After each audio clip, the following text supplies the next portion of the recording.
В эфире телеканала «Якутия-24» главные события уходящего дня. В студии Екатерина Карпухина и Алексей Соколов. Здравствуйте. Глава Якутии встретился с министром экономического развития страны. На повестке вопрос строительства моста через Лену и формирования тарифов на электроэнергию. Алроса запускает деятельность в Зимбабве. Компания займется геологоразведкой и добычей драгоценных камней. Кто виноват и что делать? Жители Якутска стали жертвами недобросовестных застройщиков, поддавшись соблазну купить дешевое жилье. Качество воды в Якутске, стало ли оно выше? В работе водозаборных и водоочистных сооружений разбиралась наш корреспондент.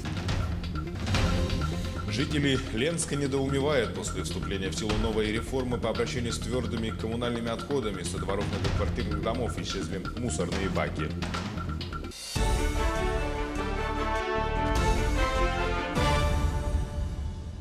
Глава Якутии Айсан Николаев провел рабочую встречу с министром экономического развития страны Максимом Орешкиным. Центральной темой встречи стало обсуждение возможности включения строительства Ленского моста в комплексный план модернизации и расширения магистральной инфраструктуры на период до 2024 года.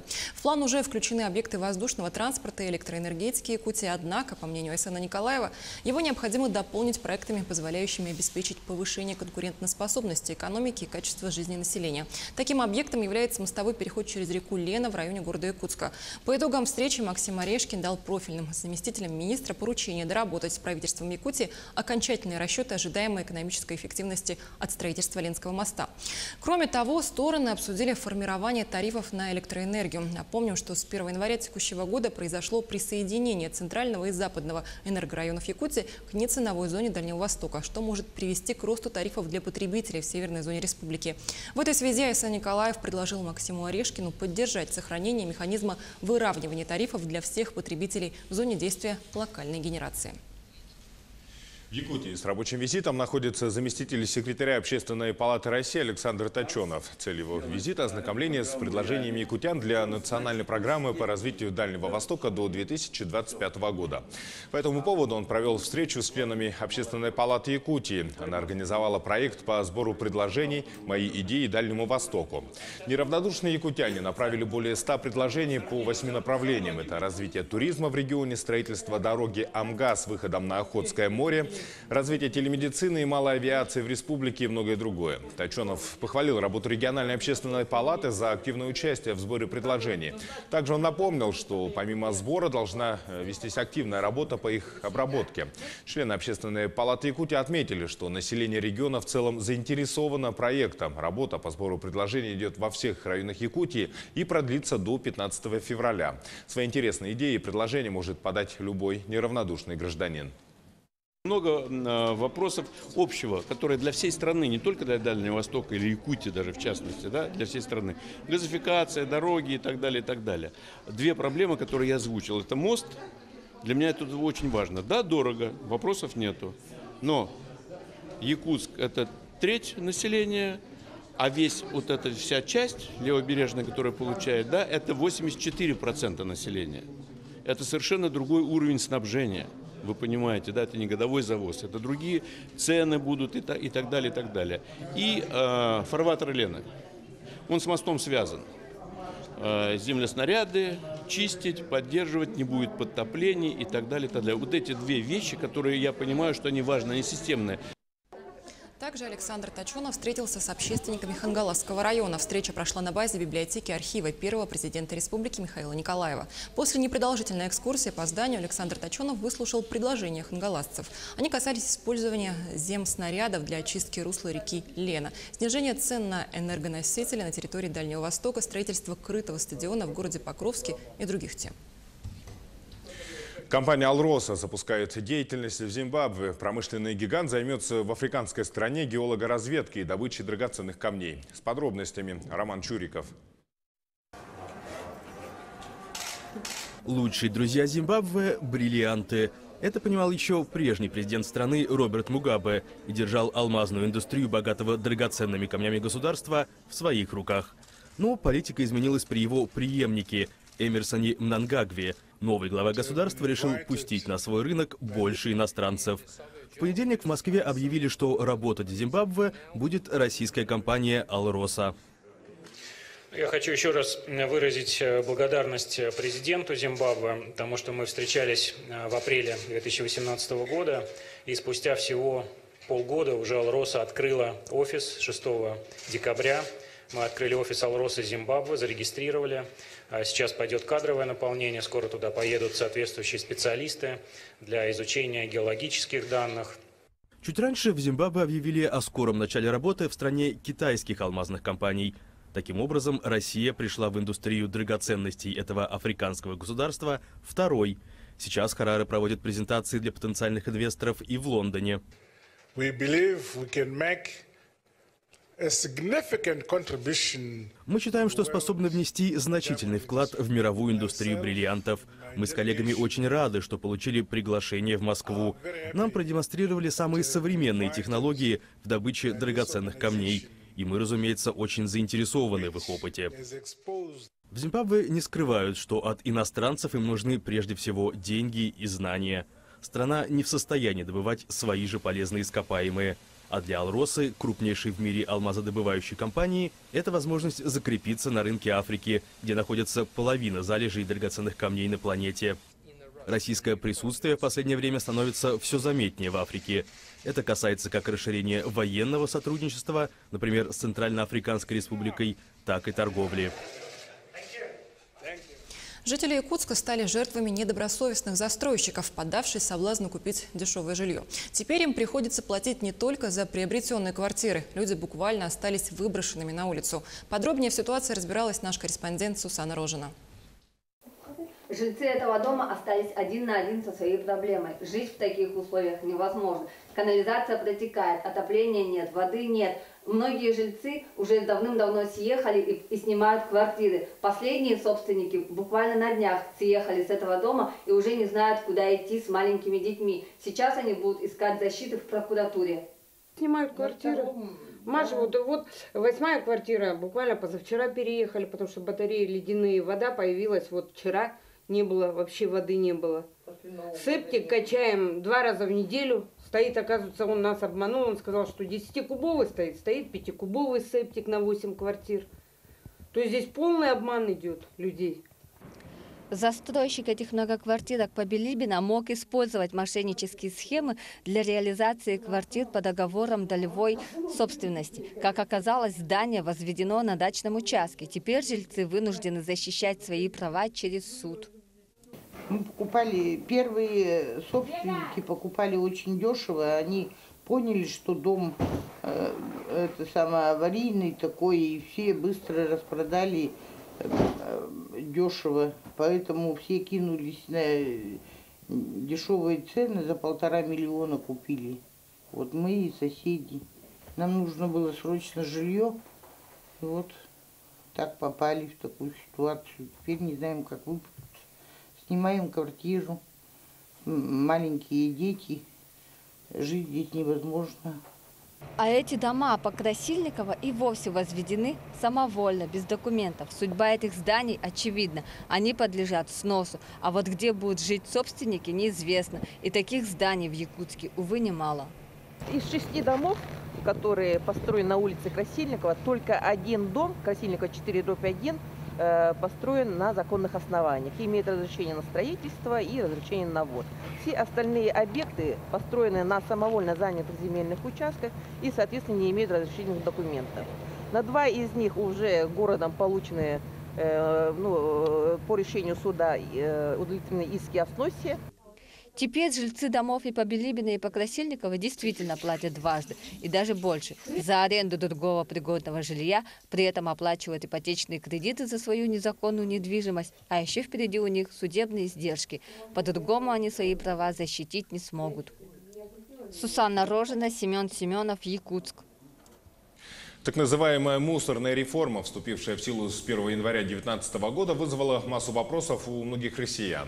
Жители республики не исключение. В Якутии определено 5 региональных операторов, которые будут заниматься вывозом твердых бытовых отходов. Но огромная территория и сложное транспортное сообщение не всегда позволяют выполнять свою работу непосредственно в места обслуживания. Поэтому многие региональные операторы заключают договоры с подрядными организациями. Кто будет вывозить мусор в Ленске, узнавала Анна Кожевникова. Практически каждый житель Ленска после 1 января 2019 года столкнулся с такой проблемой, подходя к площадке по сбору мусора, как отсутствие баков. Пакеты ставят прямо на землю, в результате чего образуется свалка. Таинственное или не очень исчезновение мусорных баков со дворов многоквартирных жилых домов города Ленска взбудоражило большинство жителей. Конечно, мы были в шоке, когда у нас увезли баки. Потом на следующий день нам пришлось мусор складывать на том месте, где стояли баки. Но к вечеру уже было все вывезено. На следующий день нам вместо 3, конечно, баков привезли 1 бак. Но здесь возникает больше вопросов, чем ответов по этой реформе. Потому что если у нас приходит оператор, то этот мусор должен перерабатываться, как я поняла, отдельно, и чтобы не загрязнялась окружающая среда. Выбрасывает это, а собаки растаскивают по всему этому. Еще ветром подхватывает и все уносит по всему. Вот такая картина. И не знаю, когда они будут все это Вообще обращались в управляющую компанию, узнавали? Так не говорят, что это какого-то мирного какого-то хозяина или предпринимателя, или кто-нибудь будет такой. Сегодня баки постепенно возвращают на место, но не везде. Управляющей компанией баки были вывезены с целью проведения ревизии. На сегодняшний день большая часть мусорных баков проревизирована и возвращена на места сбора ТКО. Что касается вывоза твердых бытовых отходов, договор с мирнинским оператором заключило общество с ограниченной ответственностью «Профиль». Региональный оператор заключил договор с нами как с единым оператором на сбор и транспортировку твердых коммунальных отходов. Включает этот договор обслуживание полностью всего города Ленска. Мы будем вывозить отходы, то есть со всего города. Обслуживаем точки ЛПЖХ. На них мы в субботу и воскресенье устанавливали мусорные контейнера. Региональный оператор их привез, и были установлены мусорные контейнера, и сразу же происходила зачистка. И как бы с сегодняшнего дня мы тоже приступили, получается, уже к полноценному обслуживанию данных точек, которые обслуживала раньше ЛПЖХ. Также региональный оператор обратился с предложением заключить договор на вывоз мусора к управляющим компаниям, но предложенный тариф многих не устроил. Как пояснил оператор, это связано с тем, что такой тариф защитили в РЭК. Мусор в дальнейшем мы вывозить не будем, потому что региональным операторам был предложен тариф 300 рублей за кубический метр вывозимого мусора, что является неприемлемым для нашей компании. Мусор мы будем вывозить до 31 января в том режиме, в котором осуществлялось раньше. Жителям же города не важно, кто будет вывозить мусор. К тому же эту услугу они оплачивают в полной мере. Для них важно, чтобы их дворы не превращались в несанкционированные свалки. Анна Кожевникова, Виталий Андреев, Ленск. Качество воды в Якутске. Стало ли оно выше? Новые водозаборы и водоочистные сооружения – это то, чего так долго ждали жители столицы. Реализация проекта по строительству новых водозаборных и водоочистных сооружений в столице началась в 2012 году. В сентябре прошлого года запустили станцию первого подъема, и уже с декабря она начала функционировать полноценно. Что сделано и что еще предстоит, расскажет Ольга Башук. Работа по закачке воды начинается с водоприемного ковша, глубина которого 32 метра. Механизм спроектирован таким образом, что даже при минимальном уровне воды в реке Лене люди будут обеспечены водой. Густой ледоход также не угроза водоснабжению. Ковш предусмотрен для того, чтобы вода, которая бурным потоком идет по протоке, попадая в ковш, она как бы успокаивается, и те более тяжелые взвешенные вещества, они как бы оседает, и уже более-менее, скажем так, очищенная вода через кассетные фильтры поступает в мокрый отсек, с которого уже насосами качается дальше. После насосной станции первого подъема вода попадает в очистительное сооружение, где уже смешивается с реагентами. После этого воду ждет скорый фильтр с двухслойной загрузкой, где первый слой – это активированный уголь, а второй – кварцевый песок.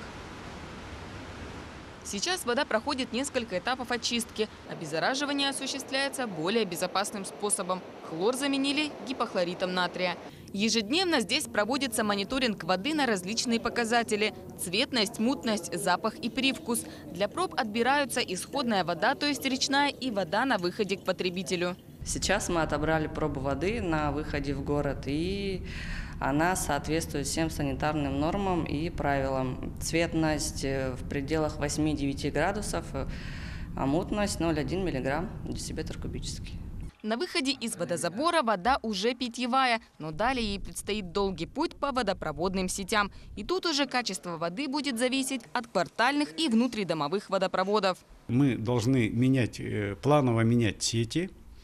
Мы их, кстати, меняем уже не на металлические трубы, а на пластиковые трубы. И, соответственно, где-то около процентов 30 наших сетей оно поменено на пластик. Ну, эта работа будет планомерно продолжаться. Ну, это работа не одного года. Значит, перед нами поставлена задача в течение 10 лет полностью обновить городские сети водоснабжения. Помимо этого, в ближайшие годы планируется строительство в Якутске 3-го канализационного коллектора и 5-го водоузла, а также канализационно-очистных сооружений в Табаге. Все это должно решить проблему нехватки воды и водоотведения в столице. Ольга Башук, Семен Семенов, Якутск. Но сейчас небольшой блок рекламы и смотрите далее на телеканале «Якутия-24». В Якутии стартует электронная запись в первые классы. В этом году ее проведут в 22 районах республики. В поселке Речников появилось первое многоэтажное здание. Ленское объединенное речное пароходство ввело в эксплуатацию дом для своих сотрудников. В Якутии идет работа над приданием статуса заповедника ресурсному резервату Большое Токо в Нерюнгринском районе. В эфире телеканал «Якутия-24». Мы продолжаем наш выпуск. В Якутии стартует электронная запись в первые классы. В этом году ее проведут в 22 районах республики. В Якутске же электронная запись первоклассников пройдет в 2 этапа – 19 и 26 января. Министерство инноваций, цифрового развития и инфокоммуникационных технологий Якутии обращает внимание, что для подачи заявления необходимо наличие учетной записи на портале госуслуги.ру. Для подачи заявления необходимо зайти на сайт edu.edefis.yakutia.ru, выбрать услугу регистрации заявления в первый класс, на будущий учебный год выбрать район Якутии, заполнить все обязательные поля и нажать кнопку «Отправить». В районах республики у нас будут проходить записи в 22 районах. Наиболее крупные из них это у нас Верхневилюйский, Вилюйский, Горный, Алёкминский, Среднеколымский, Усьянский, Черепчинский и Ивано-Батантайский. В прошлом году через портал было записано 9920 будущих наших первоклассников. Вся информация о школах, в которой запись ведется электронно, и о датах ее начала также доступна на сайте образовательных услуг. А также январь – время подачи заявлений на участие в ЕГЭ. Учащиеся 11 классов и выпускники прошлых лет должны до 1 февраля включительно определиться с выбором предметов. Заявления от выпускников принимают по месту учебы, а те, которые закончили раньше, подают в управление образования или в любое среднее общеобразовательное учреждение по месту проживания, независимо от прописки. Следует учесть, что в соответствии с новым порядком с этого года участники могут выбрать только один уровень экзамена по математике, базовый или профильный. Еще одно нововведение – выпускники могут сдать ЕГЭ и по китайскому языку. Если в прошлом году было 236 пунктов, мы 3 за грубые нарушения закрыли, поэтому 233 остаются. Вот, и где-то до 1 февраля принимаем заявления от выпускников, и выпускники прошлых лет могут сдавать ЕГЭ в любой школе. В любой школе, где вот даже прописки там не требуется, поэтому администрации школ имеют право принимать своих выпускников и прошлых лет, и студентов СПО. Вот, 1 февраля база закроется, но в прошлом году где-то более 8 тысяч было выпускников, но в этом году примерно так и будет. В поселке Речников появилось первое многоэтажное здание. Ленское объединенное речное пароходство отстроило в поселке Жатай жилой 97-квартирный дом для своих сотрудников. По поводу сдачи дома в эксплуатацию состоялось торжественное мероприятие. Оценила жилой комплекс вместе с новоселами наш корреспондент Анастасия Данилова. Первая свая была забита в ноябре 2012 года. С тех пор директор ЛОРПа официально заявил, что дом будет построен несмотря ни на что. С тех пор, как в пароходстве, так и в стране в целом происходили различные ситуации в финансовой сфере. А сегодня мы являемся свидетелями уникального события – ввода жилого дома в эксплуатацию. Интенсивно мы начали строить последние 2 года. Это в прошлом и позапрошлом году. Так? Потому что решение уже, в общем-то, решалось по заводу. И, конечно, основная цель была, конечно, под специалистов, которые будут привлекаться из других регионов, которые будут работать на заводе. Этот дом строился. Ну и, естественно, для улучшения жилищных условий и своих работников. Наталья – один из самых заслуженных сотрудников предприятия. Работает здесь с 2004 года. Много лет жила в общежитии и ждала окончания строительства самого первого кирпичика. Теперь мечтает поскорее заселиться. Скидка для работников Лорпа предоставляется всем в размере 30%. Я взяла на 7 этаже. Вон мой балкон, крайний получается. Двухкомнатную квартиру на 7 этаже. Дочка хотела на 9. Буду жить с дочкой вдвоем. Для молодых специалистов, только получивших высшее образование, такой вариант покупки жилья является наиболее выигрышным. До этого жил с родителями, как, в общем-то, и все после института, после аспирантуры. Я выбрал однокомнатную квартиру на 8 этаже на условиях долевого строительства. К слову, квартиру в этом доме может получить любой желающий. Однако сотрудники речного пароходства в приоритете. Особенно те, кто работает на судостроительном заводе в Жатае. Поручителем в случае оформления квартиры в ипотеку для своих работников становится сам Лорп. Также для них есть субсидии. Анастасия Данилова, Илья Сыромятников, Якутск. В Якутии идет работа над приданием статуса заповедника ресурсному резервату «Большое Токо» в Нерюнгринском районе. По итогам разработки эколого-биологического обоснования будут приняты меры по снижению негативного воздействия эльгинского месторождения на эту природную территорию. Об этом сообщил министр экологии региона Сахамин Афанасьев. Отметим, на территории заповедников запрещена любая хозяйственная деятельность человека, в том числе охота, рыбалка, сбор дикоросов, пребывание граждан без специальных разрешений и земли изъяты из любых форм пользования. В большинстве случаев заповедники, в отличие от заказников, закрыты для посещения туристами. Меньше месяца остается до старта первых зимних игр «Дети Азии». Силами и мастерством померятся сильнейшей командой мира. Сборную Якутии представят несколько десятков юных спортсменов. И большая часть команды состоит из алданских атлетов. О том, как они готовятся к соревнованиям, расскажут наши корреспонденты.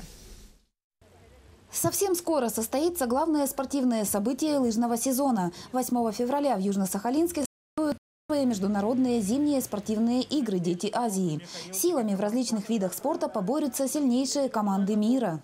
Подали заявки 20 с лишним стран. Ну и можно отметить сильнейшие вот именно в лыжных дисциплинах. Это Казахстан, это Южная Корея, это Китай.